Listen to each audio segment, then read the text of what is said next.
من الشيطان اللعين الرجيم. بسم الله الرحمن الرحيم.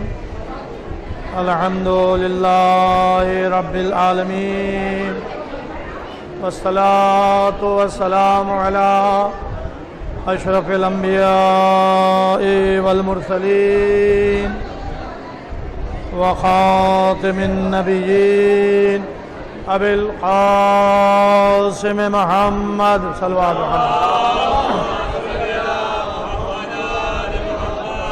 وعلى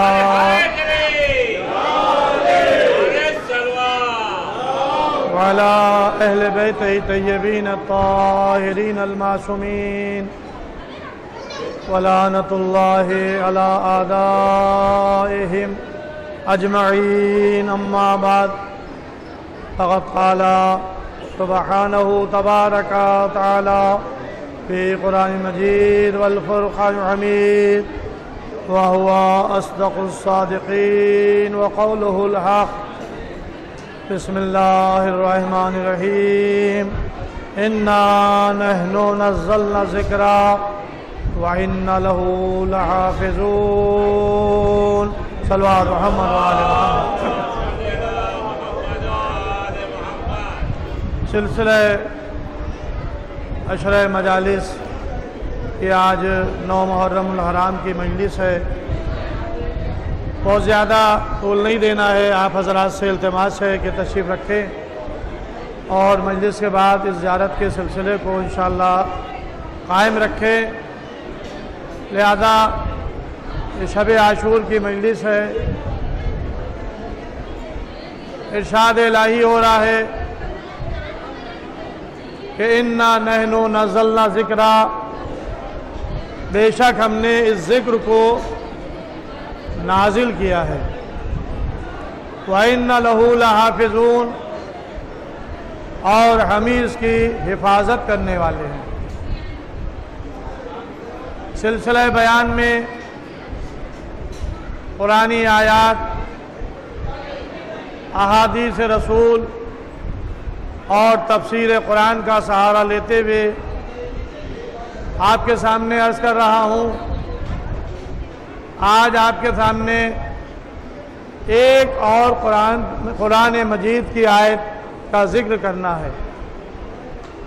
یہ آیت کریمہ سورہ الرعد کی 43 نمبر آیت ہے، 43 نمبر آیت ہے، جس میں ارشاد ہو رہا ہے یقول الذین کفروا لست مرسلا. یہ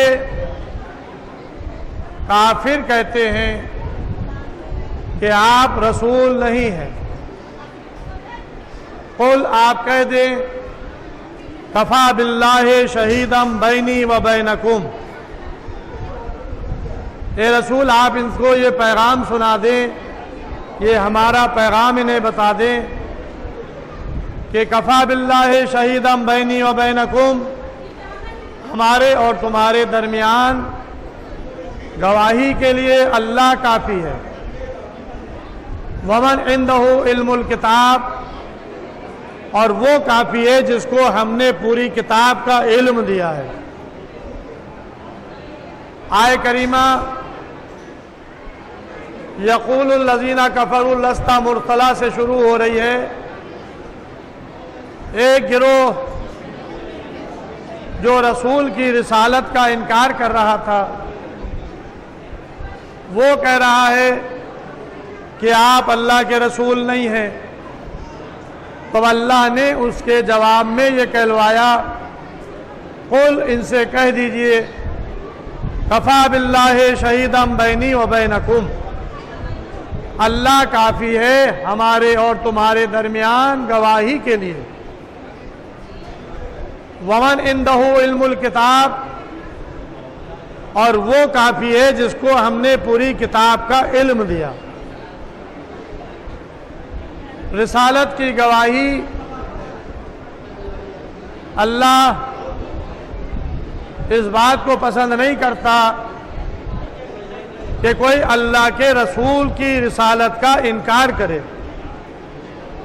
اللہ کے رسول کی رسالت کا انکار اللہ کے بنائے ہوئے رسول کا انکار ہے، اور جب خاتم الانبیاء کی رسالت کا کوئی انکار کر رہا ہے، جو سردار انبیاء ہیں، جو رحمت للعالمین ہیں، جو خاتم الانبیاء ہیں، تو یہ ایک رسالت کا انکار نہیں ہوگا بلکہ سارے نبیوں کی رسالت کا انکار ہو جائے گا، اس لیے کہ انہیں اللہ نے رسول بنایا ہے، ان کو عہد نبوت اللہ نے عطا کیا، ان کو رحمت للعالمین اللہ نے بنایا، ان کو خاتم الانبیاء اللہ نے قرار دیا، ان کے اخلاق کی تعریف اللہ نے کی، لہذا وہ یہ نہیں چاہتا کہ میرا رسول جھٹلایا جائے، میرے رسول کی رسالت کا کوئی انکار کرے، تو اللہ نے اپنے کو بحیثیت گواہ کے پیش کیا تاکہ دنیا کو معلوم ہو جائے ہم نے جسے رحمت للعالمین بنایا، ہم نے جسے سردار الانبیاء بنایا، ہم نے جسے خاتم الانبیاء بنایا، اس کی رسالت کا میں خود گواہ ہوں، میں نے اسے رسالت عطا کی ہے، لہذا دنیا ان کی رسالت کا انکار کرتی رہے، اب اللہ جب اس رسالت کا گواہ ہے، اب ایک گواہ کی ضرورت نہیں، ہمیشہ اس نے قانون یہ بنایا کہ دو گواہ ہوتے ہیں، تو اس نے ایک گواہ کی حیثیت سے اپنے کو پیش کیا، اور دوسرے گواہ کو جو پیش کیا جا رہا ہے اس کا نام نہیں لیا جا رہا ہے، اس کی صفت بیان کی جا رہی ہے۔ وَمَنْ عِنْدَهُ عِلْمُ الْكِتَابِ، دوسرا گواہ وہ ہے جس کو ہم نے کتاب کا پورا علم دیا۔ اب یہ کون ہے جس کو کتاب کا پورا علم دیا جا رہا ہے، جو رسالت کا گواہ بن کے آیا ہے؟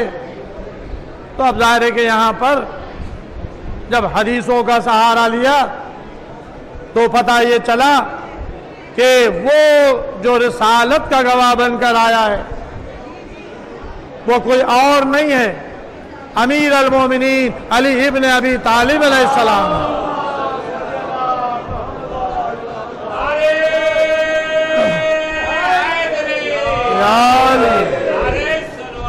اللہم صلی اللہ، رسالت کا گواہ کوئی اور نہیں ہے، ذات علی ابن ابی طالب علیہ السلام ہے۔ بہت سی روایات موجود ہیں اس سلسلے میں، میں سب کو اس وقت چھوڑ رہا ہوں، صرف ایک روایت امام محمد باقر علیہ السلام سے امام فرماتے ہیں کہ رسالت کا گواہ جس کا ذکر اس آیہ کریمہ میں کیا گیا ہے وہ علی ابن ابی طالب علیہ السلام ہیں، جو رسول کے بعد سب سے افضل ترین ہے، اور اس کے بعد ہم ائمہ رسالت کے گواہ ہیں۔ اول علی ابن ابی طالب، جو رسول کے بعد سب سے زیادہ افضل ترین، اور علی علیہ السلام کے بعد ہم سب ائمہ رسالت کے گواہ ہیں۔ اب اللہ نے رسالت کا گواہ جسے بنایا اس کی صفت کیا بیان کی جا رہی ہے؟ اس کی صفت یہ ہے کہ ومن عنده علم الکتاب، اس کو کتاب کا پورا علم دیا گیا۔ تو اب ظاہر ہے رسالت کا گواہ ہے، رسالت الگ ہے اور رسالت کا گواہ الگ شخصیت ہے، ایک ہی ذات نہیں ہے۔ رسول کو نبی بنایا، رسول کو قرآن دیا، لیکن جسے گواہ بنایا اسے بھی کتاب کا پورا علم دیا گیا۔ وہ کتاب کا پورا علم لے کر آیا ہے. تو جو کتاب کا پورا علم لے کر آیا ہے وہ رسالت کا گواہ. تو اب ظاہر ہے کہ یہ رسالت کا گواہ کب سے ہے؟ جب سے انہیں رسالت سپرد کی گئی. انہیں رسالت کب دی گئی؟ یہ رسول کب بنے؟ ظاہر ہے کہ یہ ہمارا عقیدہ غیروں کا عقیدہ نہیں ہے. غیر یہ سمجھتے ہیں رسول کو 40 سال کی عمر میں نبوت ملی، 40 سال کی عمر میں یہ رسول ہوئے، لیکن ہم انہیں 40 سال کی عمر سے رسول نہیں مانتے ہیں. کیوں نہیں مانتے؟ اس لیے کہ قرآن مجید میں دوسری نظیریں موجود ہیں، دوسری مثالیں موجود ہیں. جو نبی اس دنیا میں آتا ہے تو عہدہ نبوت لے کر آتا ہے، عہدہ رسالت لے کر آتا ہے. جب سے اسے پیدا کیا جاتا ہے وہ عہدہ نبوت پر فائز ہوتا ہے، عہدہ رسالت پر فائز ہوتا ہے. اگر وہ نبی صاحب کتاب پیغمبر ہے، صاحب کتاب رسول ہے، تو جب آتا ہے تو کتاب کا علم اس کے پاس ہوتا ہے. یہ ہے ہمارا عقیدہ، اور یہ عقیدہ قرآن کے مطابق ہے. آپ قرآن مجید کو اٹھا کر دیکھیں، سورہ آل عمران میں جناب عیسیٰ کا تذکرہ ہو رہا ہے. جناب عیسیٰ علیہ السلام کی ولادت معجزانہ طور پہ ہوئی. اللہ نے بغیر باپ کے جناب مریم کو یہ اولاد عطا کی. جناب عیسیٰ کے باپ نہیں تھے، ماں تھی. حکم خدا سے جناب عیسیٰ علیہ السلام کی ولادت ہوئی. جناب مریم بیت المقدس میں رہتی تھی، لیکن جب وقت ولادت آیا تو حکم خدا ہوا، اے مریم باہر چلی جاؤ، یہ عبادت خانہ ہے، زچا خانہ نہیں ہے. جناب مریم باہر چلی گئی، باعجاز کربلا کی سرزمین پر پہنچی. ایک سوکھے ہوئے کھجور کے درخت کے پاس بیٹھ گئی. ایک پتھر تھا، اسی پر آپ تشریف فرما ہوئی. وہیں جناب عیسیٰ کی ولادت ہوئی. کربلا کی زمین، جناب عیسیٰ کی ولادت کا مقام، یہ ایک تاریخ ہے. علامہ مجلسی علیہ رحمہ نے حیات القلوب میں جلد اول میں روایات کو جمع کیا ہے. آپ یہاں تال کٹورے کی کربلا اگر جائیں تو یہاں بھی سرہانے دہنی طرف دیوار پہ ایک تختی لگی ہے. مولد عیسیٰ، جناب عیسیٰ کی ولادت کا مقام، نشانی لگی ہوئی ہے. اصل کربلا معلیٰ کی شبیہ ہے لکھنؤ کی کربلائیں، لہٰذا جو شبیہ وہاں ہیں، جو اصل وہاں ہے، اسی کی شبیہ ہمارے ہندوستان میں ہے. تو لہٰذا جناب مریم، جناب عیسیٰ پیدا ہوئے. مریم عیسیٰ کو لے کر واپس چلی، پھر بیت المقدس آئیں. بیت المقدس میں یہودی رہتے تھے، علماء یہود تھے. جناب زکریا بھی ہیں، علماء یہود بھی ہیں. جناب مریم کی آغوش میں بچہ ہے. یہودی جمع ہو گئے، جناب مریم سے کہنے لگے، اے مریم، یہ بچہ تم کہاں سے لائیں؟ نہ معاذ اللہ تمہارے باپ ایسے تھے، نہ تمہاری ماں ایسی تھی. حکم خدا ہوا، اے مریم انہیں اشارہ کر دو کہ ہم نے خاموشی کا روزہ رکھا ہے، جو پوچھنا ہے وہ اس بچے سے پوچھ لو. یعنی اللہ کی نشانیوں میں سے یہ ایک نشانی ہے جیسے اس کی ولادت معجزانہ طور پہ ہوئی ہے، ایسے ہی اس کی ذات بھی معجزانہ ہے، لہٰذا وہ مہد میں گہوارے میں تم سے ہم کلام ہوگا، تم سے گفتگو کرے گا، تم سے بات کرے گا۔ یہودی ہنس رہے تھے، یہ بچہ جو ابھی پیدا ہوا ہے یہ کیسے بولے گا، کیسے کلام کرے گا؟ کہ ایک مرتبہ جناب عیسیٰ علیہ السلام گویا ہوئے، آواز دی، انی عبداللہ آتانی الکتاب وجعلنی نبیا، میں اللہ کا بندہ ہوں، اللہ نے مجھے کتاب عطا کی ہے، مجھے نبی بنا کر بھیجا ہے۔ تو عزیزو غور کریں، پیدا ہونے والا بچہ جب اس بات کا اعلان کر رہا ہے کہ میں نبی ہوں، اللہ نے مجھے نبی بنایا ہے، مجھے کتاب عطا کی ہے اور میں اللہ کا بندہ ہوں، تو جب عیسیٰ پیدا ہوتے ہی یہ اعلان کر سکتے ہیں کہ میں اللہ کا بندہ ہوں، اللہ نے مجھے کتاب عطا کی ہے اور مجھے نبی بنا کر بھیجا ہے، تو یہ تو خاتم الانبیاء ہے، یہ تو سردار الانبیاء ہے۔ ان کے متعلق یہ سوچنا کہ 40 سال تک کہ وہ نبی نہیں تھے، یہ درست نہیں ہے۔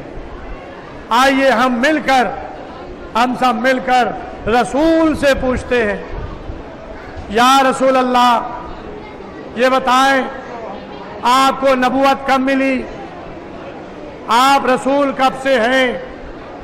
تو متفق حدیث جو آپ کے سامنے پیش کر رہا ہوں، جب پیغمبر سے ان کے نبوت کے بارے میں، ان کی رسالت کے بارے میں سوال کیا گیا، یا رسول اللہ آپ نبی کب سے ہیں، آپ کو اللہ نے رسول کب سے بنایا؟ تو رسول نے کیا جواب دیا؟ میں اس وقت سے نبی ہوں، بین الماء والتین، آدم بین الماء والتین، میں اس وقت بھی نبی تھا جب آدم آب و گل کے درمیان تھے، ابھی آدم کی خلقت بھی نہیں ہوئی تھی، ابھی آدم کا پتلا بن رہا تھا، ابھی آدم آب و گل کے درمیان تھے، اور نبی فرما رہے ہیں کہ میں اس وقت بھی نبی تھا کہ جب آدم آب و گل کے درمیان تھے۔ تو جب یہ نبی تھے تو ان کا گواہ بھی اسی وقت سے ہونا چاہیے جب سے اللہ نے ان کو عہدہ نبوت دیا، جب سے ان کو اللہ نے عہدہ رسالت دیا۔ تو عزیزوں، پھر دوسری حدیث ہمیں اشارہ کرتی ہے پیغمبر کا نور کب خلق ہوا۔ پیغمبر فرماتے ہیں اول ما خلق اللہ نوری، اللہ نے سب سے پہلے میرے نور کو پیدا کیا۔ تو کیا صرف رسول کا نور خلق ہوا؟ نہیں، رسول نے دوسری حدیث ارشاد فرمائی انا وعلی من نور واحد، میں اور علی ایک نور کے دو ٹکڑے ہیں۔ اللہ نے مجھے نبوت سے سرفرازہ اور علی کو امامت عطا کی، تو پتہ یہ چلا کہ محمد اور علی کا نور یہ اول مخلوق ہے۔ ایک کو نبوت مل رہی تھی، دوسرے کو امامت مل رہی تھی، جب سے یہ نبی ہیں، جب سے نبوت کا گواہ موجود ہے۔ صلوات محمد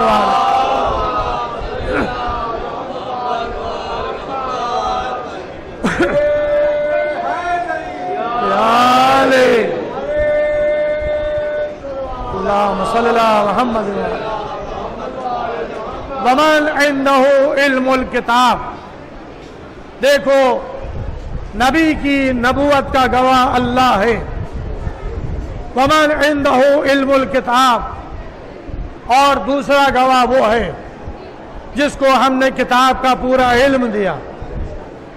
جب مولا علی سے سوال کیا کہ مولا یہ بتائیں سب سے زیادہ فضیلت آپ کی کیا ہے؟ تو آپ نے کوئی نہ حدیث بیان کی، نہ کوئی قرآن کی آیت بیان کی، نہ خیبر کا فتح ہونے کا ذکر کیا، نہ عمر کے قتل ہونے کا ذکر کیا۔ بہت سے فضائل مولا کائنات کے تھے، عظیم فضیلتیں امیر المومنین کی تھی۔ کیا پیغمبر نے یہ نہیں کہا تھا کہ ضربۃ علی یوم الخندق من افضل عبادت الثقلین، علی کی ایک تلوار دو جہاں کی عبادت سے افضل، لیکن علی نے اسے حجت نہیں بنایا۔ برد الایمان کل الی کفر کل، پیغمبر نے مولا کائنات کو کل ایمان کا لقب دیا، علی نے اسے اپنا معیار نہیں بنایا۔ جنگ خیبر میں پیغمبر نے فرمایا کل میں علم اسے دوں گا جو مرد ہوگا، جو کرار ہوگا، بڑھ بڑھ کر حملے کرنے والا ہوگا، وہ اللہ رسول کو دوست رکھتا ہوگا، اللہ رسول اسے دوست رکھتے ہوں گے۔ لیکن علی علیہ السلام نے اس حدیث کو اپنی سب سے زیادہ فضیلت کا معیار نہیں بنایا۔ شب ہجرت علی بستر رسول پر سوئے، قرآن کی آیت نازل ہوئی، لیکن بستر رسول پر تلواروں کی کھچی ہوئی تلواروں کے سائے میں علی سو رہے تھے۔ بڑی فضیلت تھی، لیکن اپنی فضیلت کا معیار اسے قرار نہیں دیا۔ غدیر کے میدان میں رسول کو روک کر حکم خدا ہوا بلغ، پہنچا دیجئے، تبلیغ کر دیجئے، اگر یہ نہیں کیا تو کچھ نہیں کیا۔ لیکن مولا کائنات نے اسے اپنی عظیم فضیلت کا معیار قرار نہیں دیا۔ اعلان غدیر ہوا، رسول نے من کنتو مولا ہو فہذا علی المولا کی سند دی، لیکن علی نے سب سے بڑی فضیلت اسے قرار نہیں دیا۔ اعلان ولایت پر آئے تکمیل کا نزول ہوا، الیوم اکملت لکم دینکم واتممت علیکم نعمتی ورضیت لکم الاسلام دینا، لیکن مولا کائنات نے اس آیت کو اپنی عظیم فضیلت کا معیار قرار نہیں دیا۔ سورہ دہر ان کی شان میں نازل ہوا، لیکن مولا کائنات اسے اپنی عظیم فضیلت کا معیار قرار نہیں دے رہے ہیں۔ حالت رکوع میں زکوٰۃ دی، قرآن کی آیت نازل ہوئی، انما ولیکم اللہ ورسولہ والذین آمنوا یقیمون الصلاۃ ویؤتون الزکاۃ وہم راکعون۔ اللہ کے بندوں میں کچھ ایسے بندے بھی ہیں جو نماز کو قائم کرتے ہیں، زکوٰۃ دیتے ہیں، جبکہ وہ حالت رکوع میں ہوتے ہیں۔ حالت رکوع میں زکوٰۃ دینے والے علی، قرآن کی آیت نازل ہوئی، لیکن مولا علی نے اس کو اپنی عظیم فضیلت کا معیار قرار نہیں دیا۔ معیار کسے قرار دیا؟ سب سے عظیم فضیلت یا علی آپ کی کیا ہے؟ مولا فرماتے ہیں سب سے عظیم فضیلت میری یہ ہے کہ اللہ نے اپنے ساتھ مجھے رسالت کا گواہ بنایا ہے۔ ایک وہ خود رسول کی رسالت کا گواہ بنا، دوسرے میری ذات کو اللہ نے رسالت کا گواہ قرار دیا ہے۔ صلوات محمد علیہ۔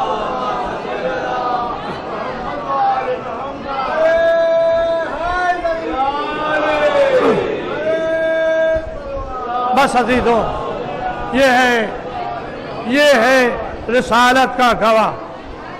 ومن عنده علم الکتاب، ہم نے پوری کتاب کا علم دیا۔ آئے حافظ قرآن آ کر اس آیت کا مقابلہ کریں۔ حافظ قرآن ہونا اور بات ہے، عالم قرآن ہونا اور بات ہے۔ علی حافظ قرآن بھی ہیں اور عالم قرآن بھی ہیں، پوری کتاب کا علم علی کو دیا۔ یہ ہے محافظ قرآن۔